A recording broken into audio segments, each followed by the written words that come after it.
is a story about the Wooden Tops. There was Mummy Wooden Top and the baby, and Daddy Wooden Top. Then there were Willie and Jenny the twins, and Mrs. Scrubbit, who comes to help Mummy Wooden Top, and Sam, who helps Daddy Wooden Top, and last of all, the very biggest spotty dog you ever did see. And they all lived together in a little house in the country. One day the children, Willie and Jenny, had been out in the field with Sam. They had been helping him to toss some hay for the animals. Cows and pigs and horses like hay. Nearby, Dobbin was picking out the kind of grass he liked best, and every now and then he took a little hay, just for a change. And each time he did so, Sam drove him off. No, Dobbin, you be off. You got plenty of good fresh grass all round you, so you leave my hay alone. Go along now, be off. Be off with you, Dobbin. Be off, Dobbin. Horses, give 'em fresh grass and they want hay. Give 'em hay and they want grass. Sam, tell us about your uncle's horse that went so slowly you could hardly see him move. Oh, yes, Sam. You tell such lovely stories. But you know that story. Heard it dozens of times. Oh, but tell us again, Sam. Yes, do. Oh, all right. I can feel you there. Oh, Dobbin. Dobbin. Go on, Sam. Well, I don't know if this is a true story, but it's what my Uncle John told me. He used to work on a farm a long way away from here. Ploughman he was. Used to get the fields all ready every year for planting seed. And an old horse... Called Bob. Yeah, he used to pull the plough. Do ploughs go fast, Sam? Well, this one didn't, especially with Bob pulling it. He just went as slow as he could. Stop tickling me. The old Bob, you know, he never went fast at the best of times. But show him a plough, and he'd creep along so you couldn't tell he was moving hardly. Oh, Dobbin! He's not eating the straw. Let him stay. He wants to hear the story. Don't you, Dobbin? All right, then. Go on, Sam, go on. All right, well, one day, my Uncle John was just standing holding the handles of his plough because old Bob was stopping to think things over for a bit when he saw a field mouse run up Bob's leg, over his shoulder, and sit on his back, just by the saddle. Oh! You made me jump. Me too. Sounded as if he was laughing. Well, my Uncle John, he laughed too. Before you could say knife, up came another mouse and sat down beside the first one. And they began to talk to each other. Mice can't talk. Well, my Uncle John thought they could. He got so as he could understand them in time. And the mice came again, didn't they, Sam? Hmm? Every day? Yes, every day. Every day at the same place, old Bob would creep along so slowly that the two mice had plenty of time to run up his leg and sit down for a little chat and a nice ride up the field and back. Your Uncle John liked the mice to come, didn't he, Sam? Yes, he did. Oh, he's breathing down my neck again. Dobby. You know, you get sort of lonely sometimes out in the fields all by yourself. Some men talk to their horses.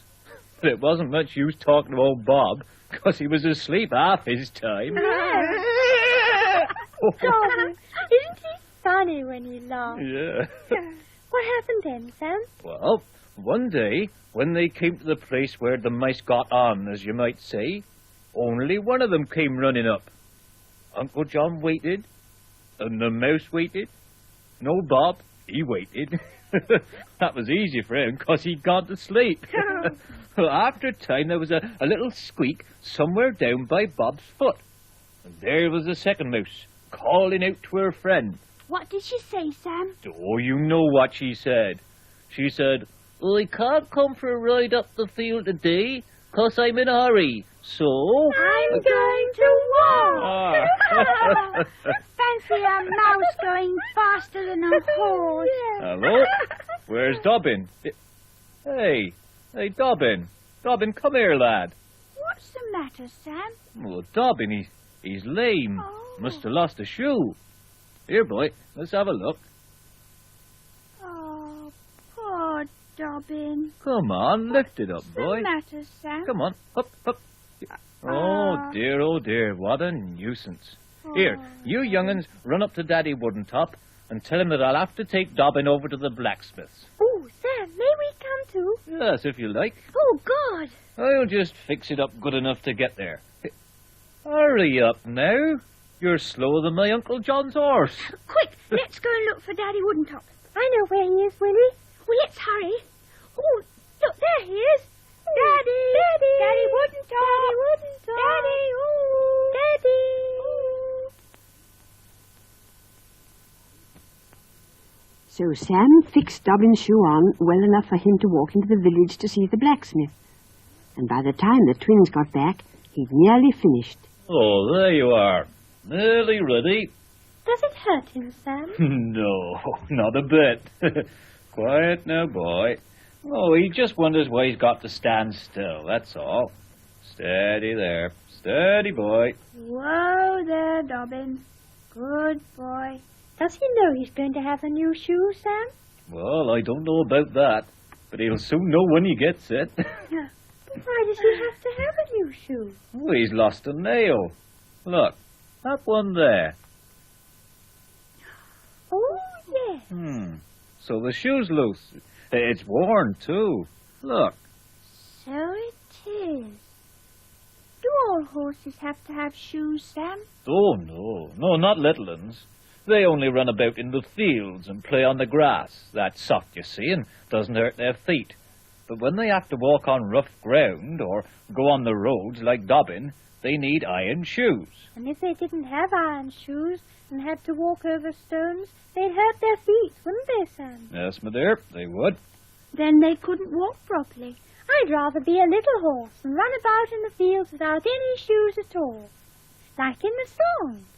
Shoe the little horse and shoe the little mare and let the little colt run bare, bare, bare. Shoe the little horse and shoe the little mare and let the little colt run bare, bare, bare. What's a colt, Sam? A colt? Well, it's just another name for a baby horse. Now, we're all ready. Come on, Dobbin. Gee up, Dobbin. Gee up, Robin. Gee up. Shoe the little horse and shoe the little mare. So off they went to the blacksmith's, and they'd hardly got as far as the lane before Spotty Dog came rushing along.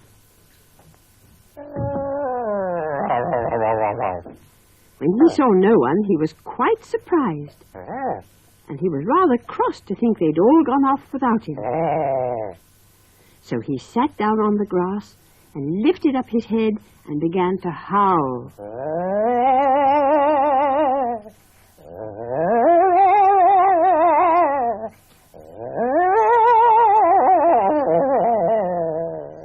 He went on howling until suddenly he saw Mummy Woodentop putting Baby down on the grass. And he came running up to her. And she said, "Spotty, whatever's the matter?"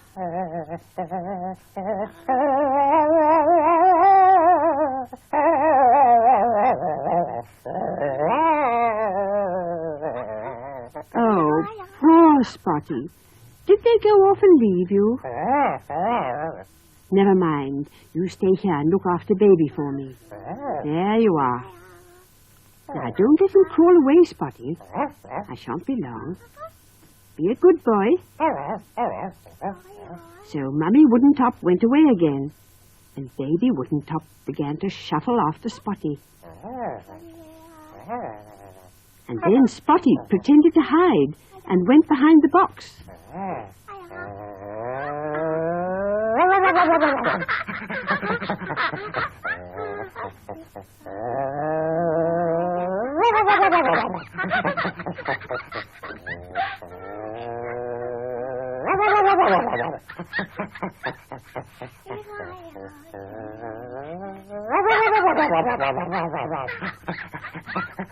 He was really playing peep-bo with the baby, but he had to bark because he couldn't say peep-bo.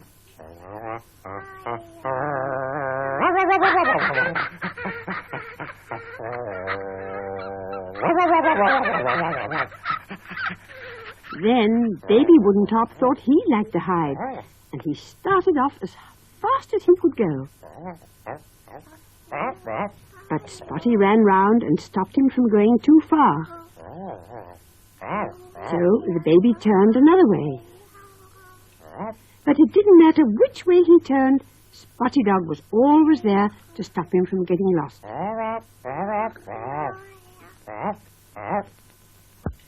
Mummy Woodentop had come out to see what all the noise was about, and when she saw how happy they were, she went away.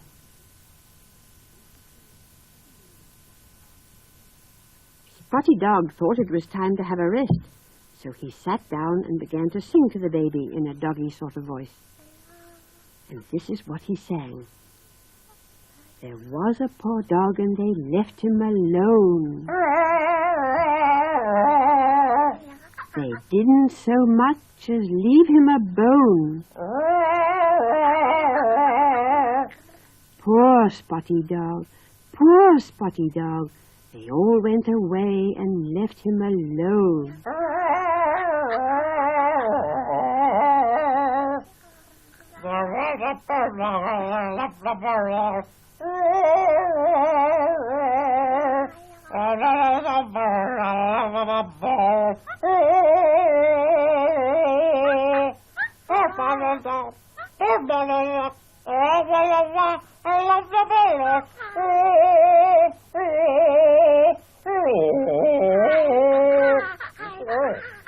When Mummy Woodentop came back, she said, "Thank you for looking after baby Spotty. You're a very good dog." And she sat down and sang too. There was a poor dog and they left him alone. They didn't so much as leave him a bone. Poor Spotty Dog, poor Spotty Dog. They all went away and left him alone.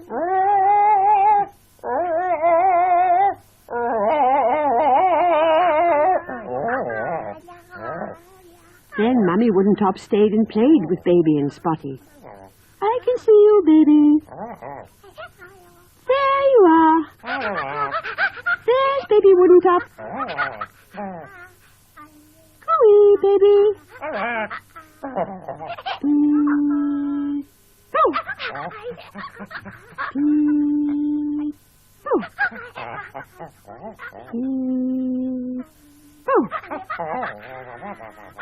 And while they were playing, they heard tramp, tramp, tramp. And there was Dobbin with the children riding on his back. Here we are. We rode all the way back from the blacksmith. How did you get on? We had a lovely time. Sam lifted us up. Where is Sam? He's just coming. He's talking to Daddy. We can't turn round because Sam said we weren't to move In case we fell off. One day soon, Daddy Woodentop is going to teach you how to ride. Both of us? Yes, of course. I expect Baby will want to learn too. He's too little. And there we must leave them. Willie and Jenny riding on Dobbin, Mummy Woodentop watching, and Spotty still looking after the baby. Goodbye, Woodentops. Until next time.